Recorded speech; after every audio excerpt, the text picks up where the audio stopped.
Corte no censo 2020, como a gente estava dizendo, ele reflete diretamente na construção das políticas públicas para a próxima década. A gente vai conversar agora com o professor de Economia da Unicamp, o Cláudio Salvadori Dedeca, para a gente falar um pouquinho sobre tudo isso. Olá, Cláudio, tudo bom? Seja bem-vindo aqui no Bom para Todos. Boa tarde, Thalita. Boa tarde, Eduardo. Eu queria que você explicasse para a gente, de um ponto de vista da economia, a importância, então, do Censo 2020 trazer informações que possam impactar, de fato, em políticas públicas nessa área. Vamos tratar de economia, principalmente. Queria que você explicasse para a gente qual é o impacto e qual a relação do censo com a economia nos próximos 10 anos. Olha, bem, boa tarde a vocês, boa tarde a todos.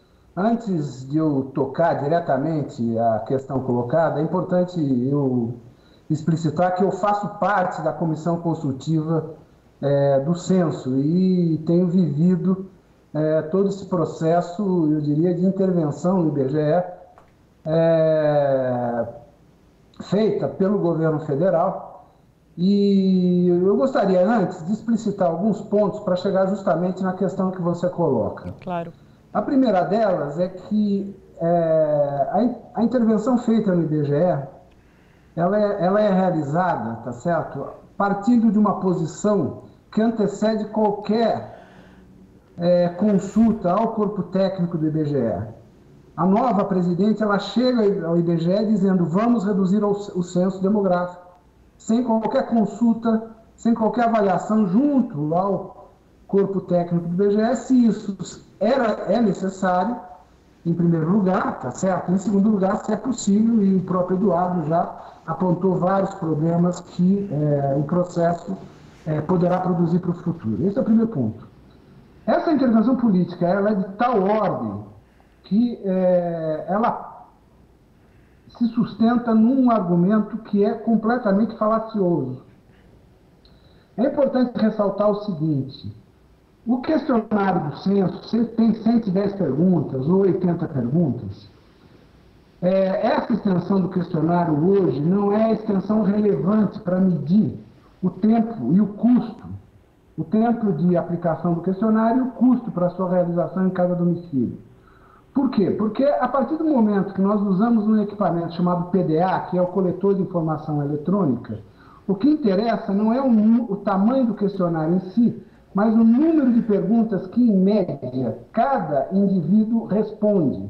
Pois bem, para um questionário da ordem de 80, 90 questões, cada indivíduo do questionário da amostra, isso é o questionário ampliado do censo, responderia, em média, 44 questões. Isso é, o questionário, o tamanho efetivo do questionário para cada indivíduo não é 80 ou 90 ou 100 perguntas, mas são 44 questões. Pois bem, a redução proposta do questionário por parte da diretoria atual, para que vocês tenham alguma ideia, os ouvintes, significará manter as 44 questões. Isso é, perderá informação, mas não haverá redução do número médio de perguntas respondidas por cada indivíduo. Então, o argumento, na verdade, esse, do meu ponto de vista, é importante explicitar, apesar da dificuldade para o ouvinte, para o telespectador compreender, tá certo? Que é uma intervenção política, na verdade, enxugar gelo.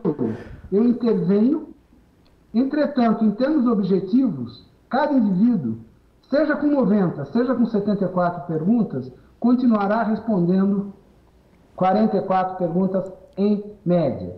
Por que isso? Porque tem um conjunto de perguntas que, apesar da sua importância enorme para o censo, é respondido por um número pequeno de pessoas. E isso é importante, ou de domicílios. Então, isso, eu coloco em primeiro lugar esse aspecto, desculpa ter bagunçado um pouco a pauta do programa, tá certo? Para explicitar que o objetivo da intervenção é um objetivo político na intervenção, com o objetivo de dobrar, tá certo, os técnicos do IBGE e submeter a uma lógica que será construída no futuro por parte dessa nova direção. Agora, respondendo... Não, mas peraí. Então, vamos lá. Já que você mudou, eu vou mudar a pergunta também. Porque, partindo dessa sua afirmação de ser motivação, ter sido uma motivação política, por quê? O que o governo Bolsonaro não quer saber com essa pesquisa? Porque, se a gente for comparar com a situação em que o Brasil estava em 2010 e a situação que o Brasil estará em 2020, existe essa motivação de não querer ter números em relação à situação do Brasil e que não vai ser uma boa situação? Sim, bem, é óbvio que é isso. Eu vou dar um exemplo colado à região metropolitana de São Paulo. A população economicamente ativa,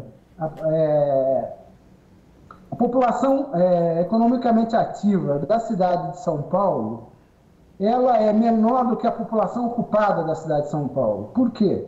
Porque a cidade de São Paulo absorve um conjunto enorme de pessoas que moram nas cidades periféricas da região metropolitana, mas trabalham na cidade de São Paulo. Pois bem, há uma segregação enorme do ponto de vista espacial e social no interior da região metropolitana de São Paulo.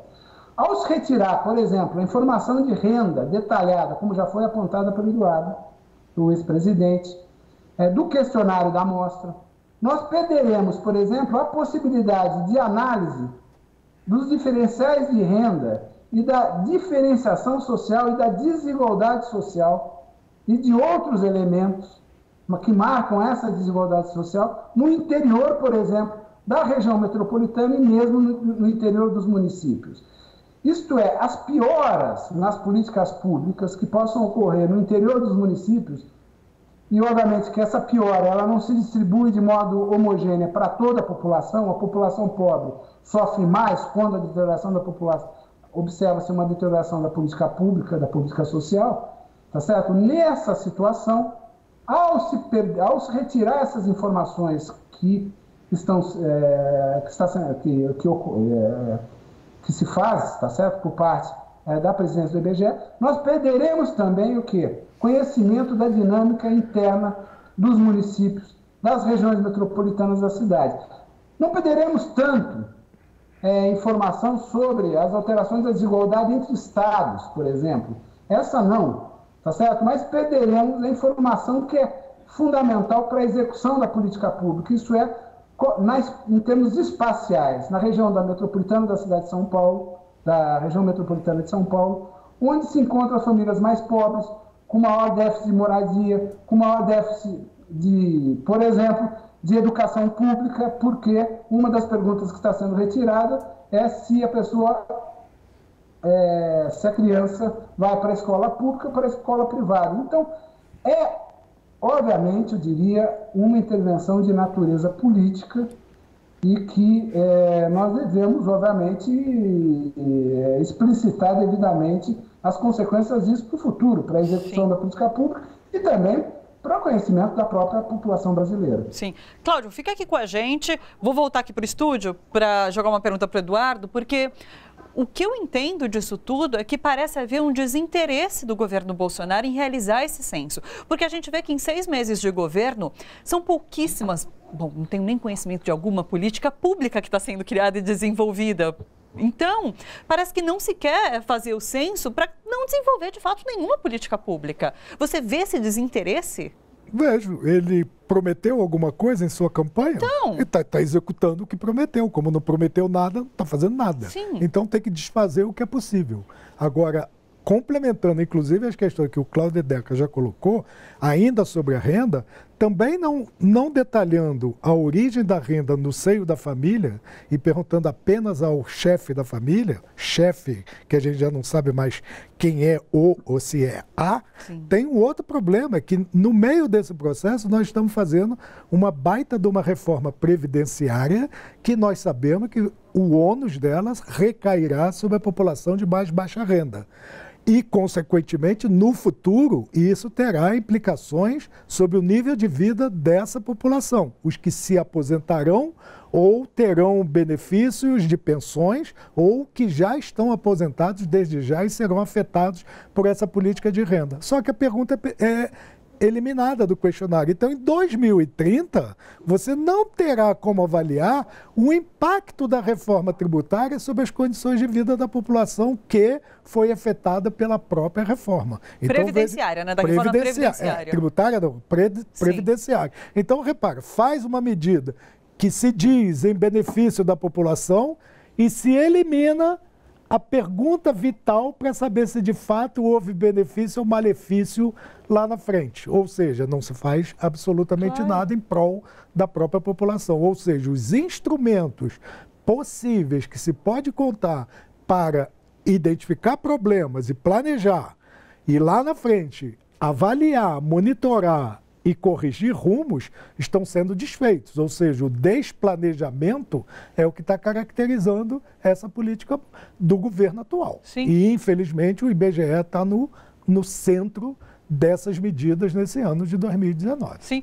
Cláudio, fica parecendo uma simples contagem. Não vai ter análise, não vai ter aprofundado nenhuma. É uma contagem da população.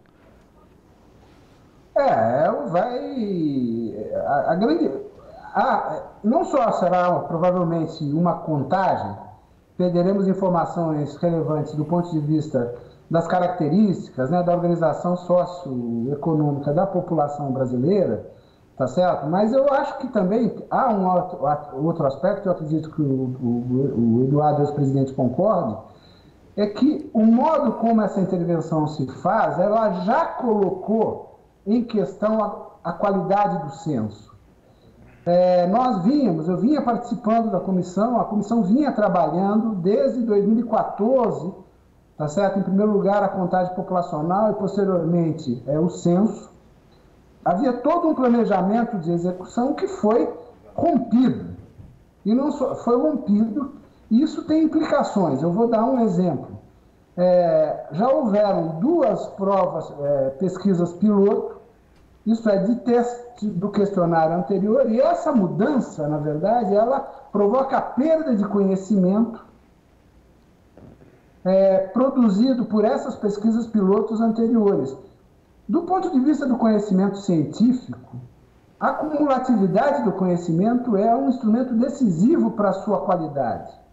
E nesse exato momento, ao se romper todo um planejamento, se romper uma trajetória de construção dos questionários do censo, nós estamos, na verdade, colocando em risco, foi colocado em risco a qualidade do censo. Do meu ponto de vista, eu considero que o problema da qualidade, da perda de qualidade, é irreversível. Então, nós vamos juntar, provavelmente, ao final, com o censo executado, se executado nessas condições, tá certo? 2 ordens de problema.